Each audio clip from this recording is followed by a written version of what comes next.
Somebody asked me, how do you get things done so cheaply in this commission? We do nothing except it's commanded. We align with his commandment in season and out of season. In God's agenda, obedience is top on the list for a profitable walk with God. To obey is better than sacrifice. To hearken than the fat of rams. Grace for obedience is one of the great graces of life. Because in obedience lies the fulfillment of all of God's purpose in our lives. In our obedience. If you will hearken to my voice, observe to do what I ask you to do, I will set you on high above all nations. So what remains? All these blessings will come to you and overtake you. Obedience. Obedience. Obedience. Christ was obedient unto death, even the death of the cross. Wherefore? What a confirmation. God also has highly exalted him. Wherefore, on that basis, God has also highly exalted him. Somebody asked me, how do you get things done so cheaply in this commission? We do nothing except it's commanded. We align with his commandment in season and out of season. And when that happens, he steps in. Grace to remain delightsomely obedient all of my life, as you pass instructions to me in my private studies, in my meditation, in my prayers, as I listen to teachings and read materials that point me on the right way to go. Grant it to me tonight. Go ahead, lift up your two hands and pray. Pray for the grace for obedience, delightsome obedience, tireless obedience. And as we partake of the communion tonight, this is the nature of Jesus. I myself do nothing as I hear, so I perform. As I hear, so I step in.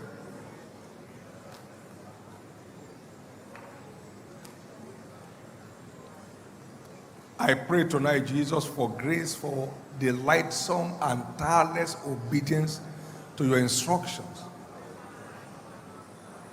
as my new way of life.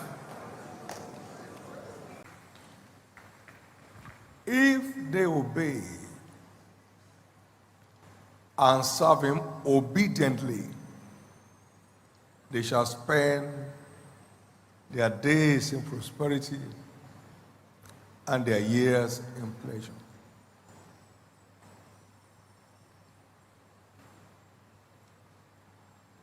Arise, get down to Damascus, the city of persecution. God is sending you to go into a city of persecution. And you carry your luggage and you're going. He told you what you meet when you get there. It's time to spread out. Unprepared for. God says it's time to spread, so let's spread. April 20, 1987. And by May, we were in 5 cities of the north at his commandment. And celebrating God for grace and his presence in our midst. Arise, get down to Lagos. Out of order. Everything is out of place. Quit notice from church premises. Who is the owner of the church? He owns the church. Who is asking you to go? He's asking you to go. What happened to the church? He will look after it. Obedience. You'll never change level in the kingdom without obedience. And every instruction leads to a change of position. Every instruction. So we left Lagos, Kaduna, about 3,000 people, and came to start a fresh year on white wood benches. First service, 189. Did you ever have any mind of going back? Never. It didn't cross my mind. Me, I'll sit down here with him at 189. Whatever he makes of his, he told me to come, I heard him. Obedience. Obedience. You can't do nyanga to God. You can't pull your shoulder. He says something, you say, I don't think so. Who are you to think what? See the 189 today. My God. Enjoy obedience. Enjoy obedience. Don't pull shoulders at God. And then in May, arise. Get down to Africa. The harvest is right.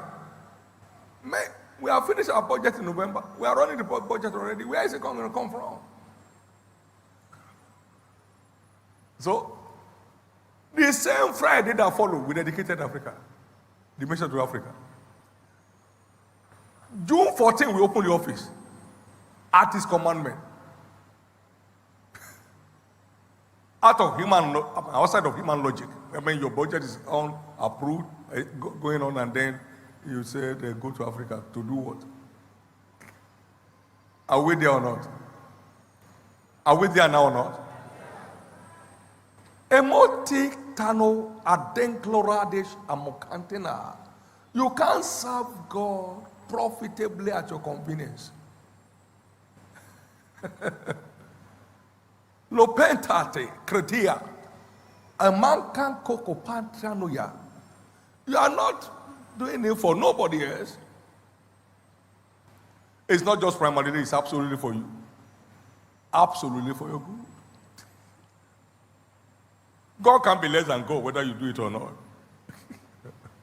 It's God forever.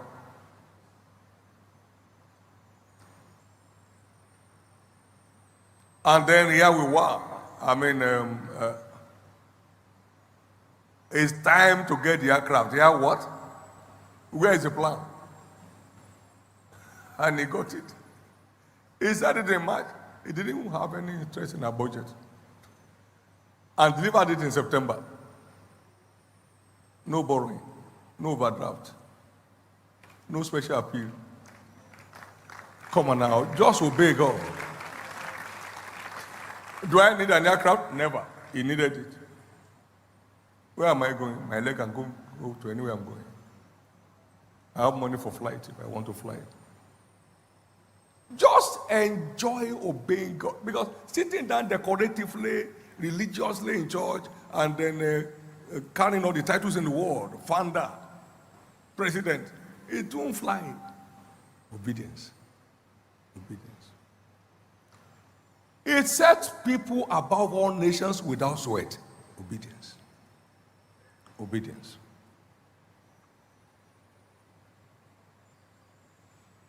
Jesus took upon him the form of a servant.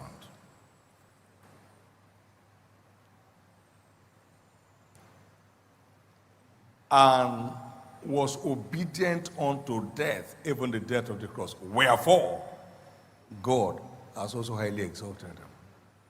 Your time for dramatic turnaround is here. Just learn to obey God. Let it suit you. Let obedience suit you.